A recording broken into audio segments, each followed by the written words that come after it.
All right, learning objective 3 for our discussion on slavery in Virginia. So what we're going to be doing here is discussing the plantation system and the development of something called white identity. Also discuss how imperialism and capitalism created the need for the economic and moral acceptance of slavery. So the ease of acquiring land, the availability of cheap labor, and the success of staple crops like tobacco in Virginia or Maryland, and rice in the Carolinas and Georgia were responsible for the establishment of what's known as the plantation system.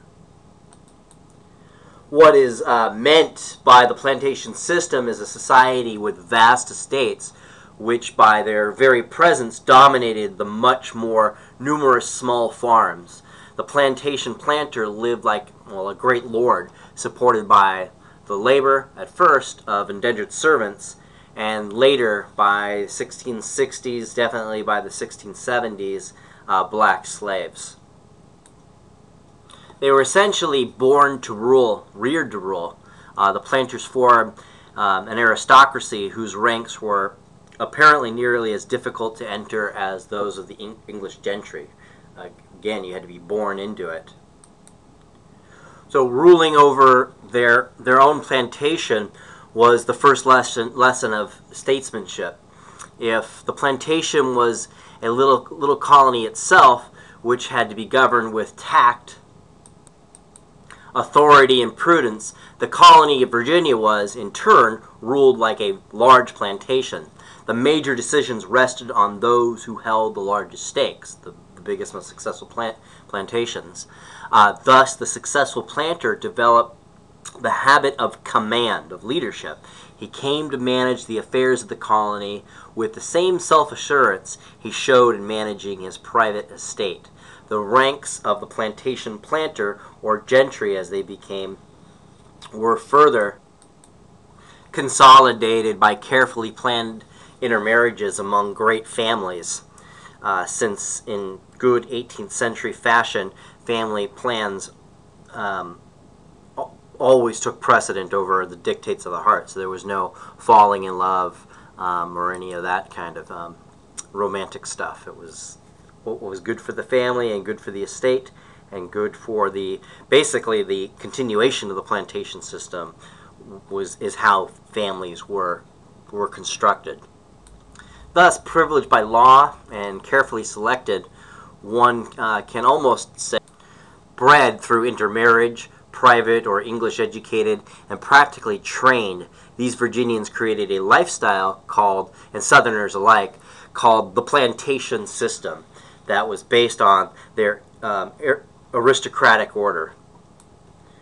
So, this lifestyle that developed around the success of tobacco in Virginia created a need to protect dearly tobacco and the plantation system itself. And so things needed to be adjusted once the price of tobacco began to fall due to overproduction by the late 1660s. One way to adjust, as any business person would know, is to cut costs. And how you cut costs is first and foremost by labor.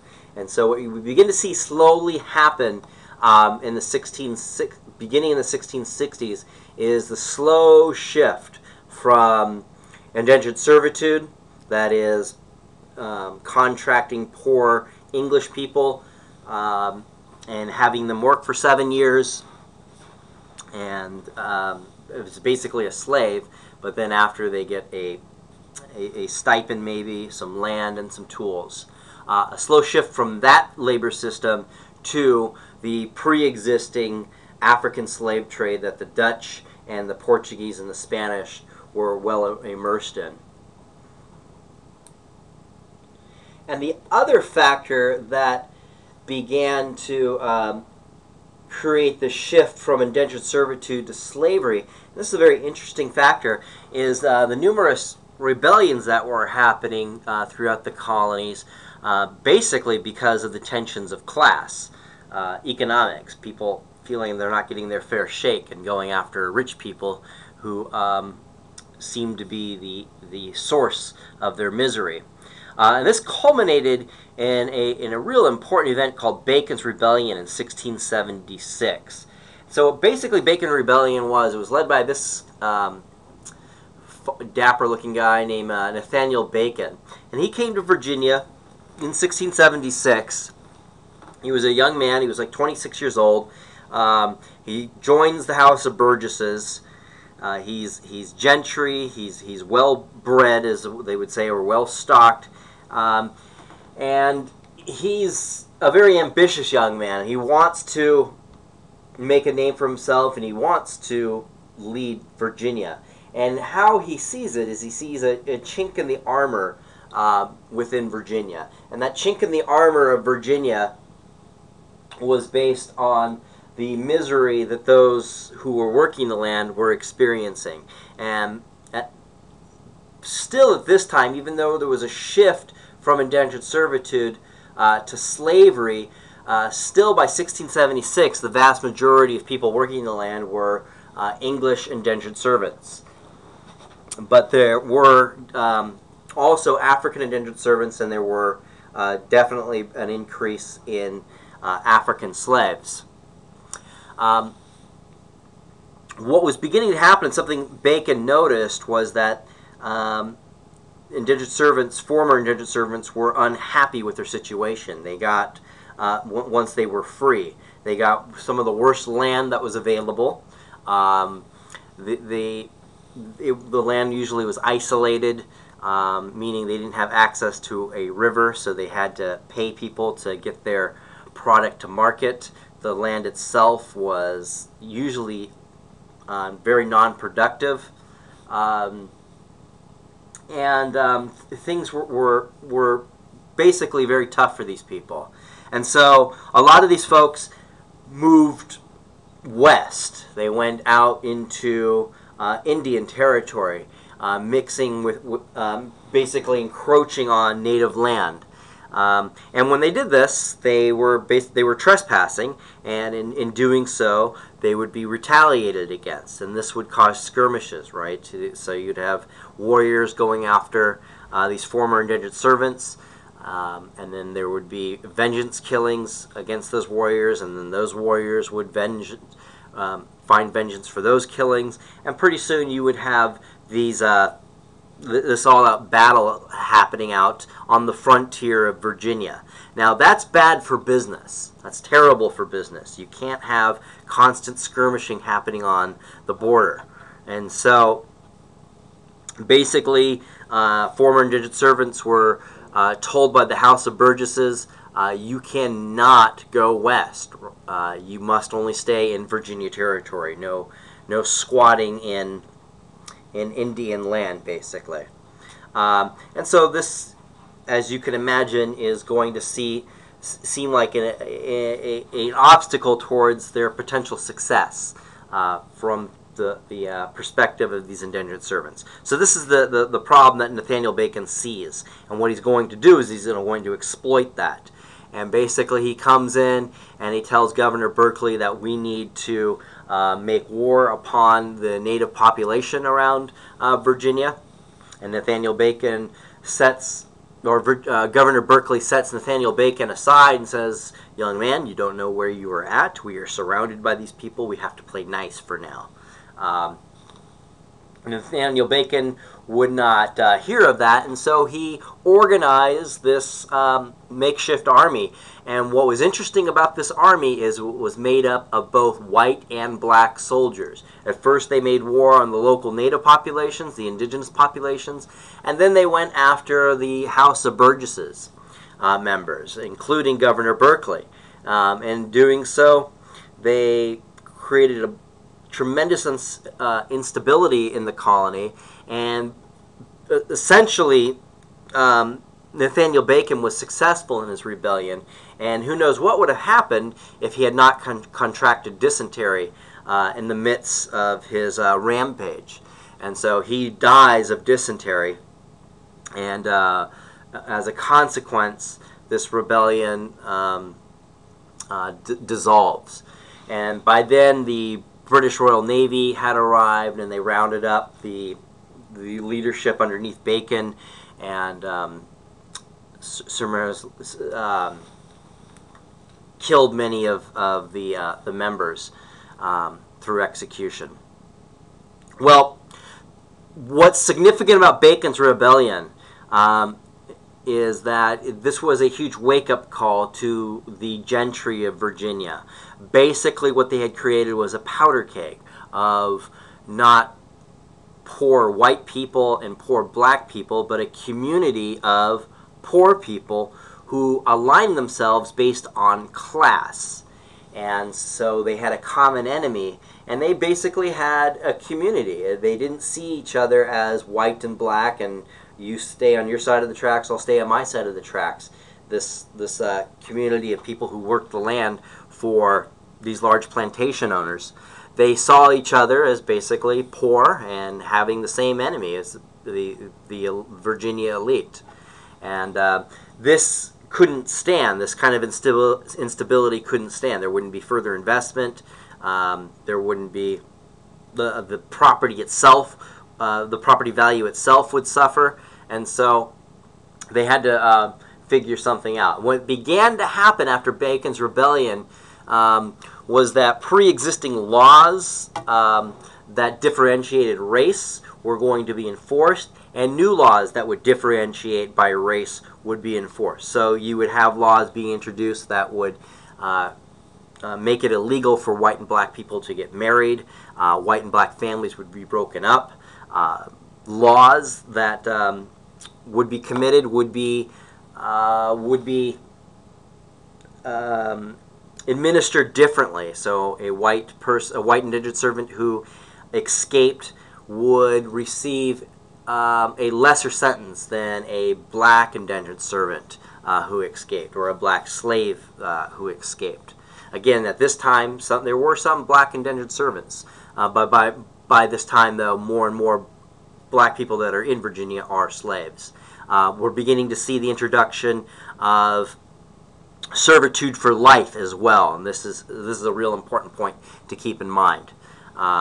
And essentially, by the early 1700s, the slaves themselves become a cash crop. It becomes a very lucrative business, and what you begin to see happen is less and less of indentured servants are being contracted, and by the early 1700s, most of the people working the land on the large plantations, that's the large plantations, are black people as opposed to poor English people. And how slaves became a cash crop is, again, a very slow process. Indentured servants, again, because of the fall in the price of tobacco in the 1660s, began to slowly dry up. There weren't as many. The need for black labor continued in the 1670s because of improved economic conditions in England. White servants were not as interested in intermediate and the competition of other colonies for servants provided other opportunities. So indentured servants, the few indentured servants that are coming have choices. They can go to the Carolinas, they can go to Georgia, they can go to the northern colonies, and conditions in England are improving, so they have choices, right? So not as many are coming over. So relatively few blacks were imported to Virginia, and this is becoming a crisis during this time because the price of labor is going up. Or other southern colonies until the late 17th century. The reason for this was that the cost of a slave was roughly 5 times that of a white servant. During this period, blacks were sold in the New World to the sugar plantations in the West Indies, and where they fetched a higher price than the Virginians could afford, or would at least want to pay, as long as the supply of white servants was available. The problem of the low supply of slave labor was solved by the formation of the Royal African Company of 1672, as it made slaves more readily available, bringing down the price. the English government had given the Royal African Company a monopoly on the slave trade, which ended in 1678. Consequently, other merchants began slave trading on a larger scale. Hence, the indentured system began to give way to slavery as the permanent solution to the region's chronic need for labor. An additional inducement causing planters and politicians to switch was the recognition that, unlike white servants, black slaves and their offspring would be forever barred from competing with whites for land or political power. And this is what Bacon's Rebellion really revealed, is that we can eliminate that competition between whites and blacks, and that cooperation too between whites and blacks. And so we could pit these two communities together and create a sense that the white planter is on the side of the poor white people in this land, and if the poor white people just work hard enough, they too could become a plantation owner one day. Wink, wink, nod, nod. Also lending itself to why slavery was becoming more entrenched in Virginia was this moral justification. The moral justification for slavery was based in cultural nationalism, which had English writers associating blacks in Africa with heathen religion, barbarous behavior, sexual promiscuity, in fact, with evil itself.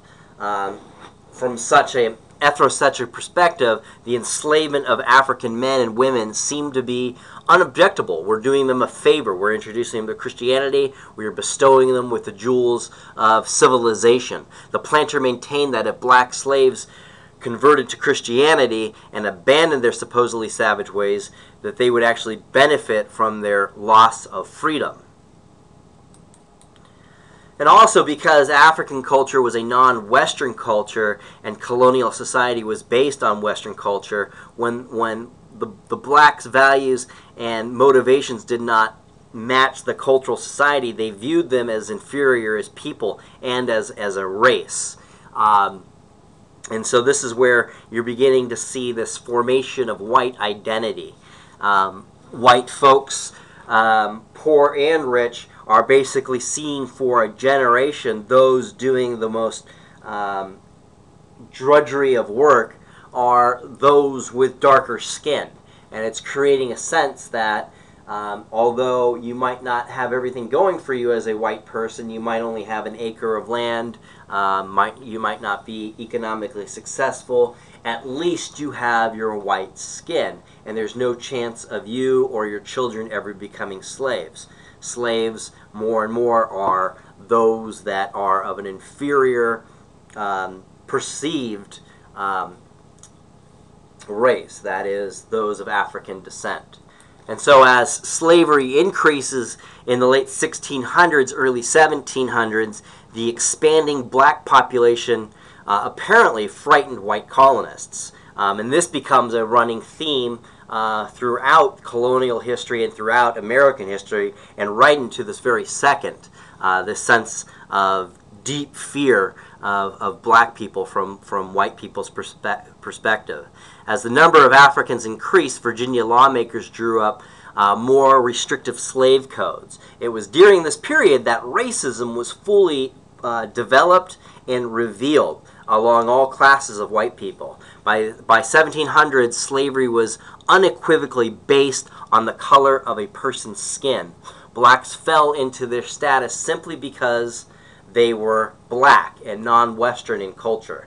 Finally, as American society continued to become more democratic, particularly as after the war, the American War for Independence, the increased emphasis on democracy made the white population more aware and afraid of the future position of the black slave and the need to keep him under control. By the 1830s, the fact that American society contained nearly 2.5 million blacks suddenly became deeply troubling to many white Americans in the North and the South. So, in summary, this surge of race consciousness seemed to be attributed to a number of factors.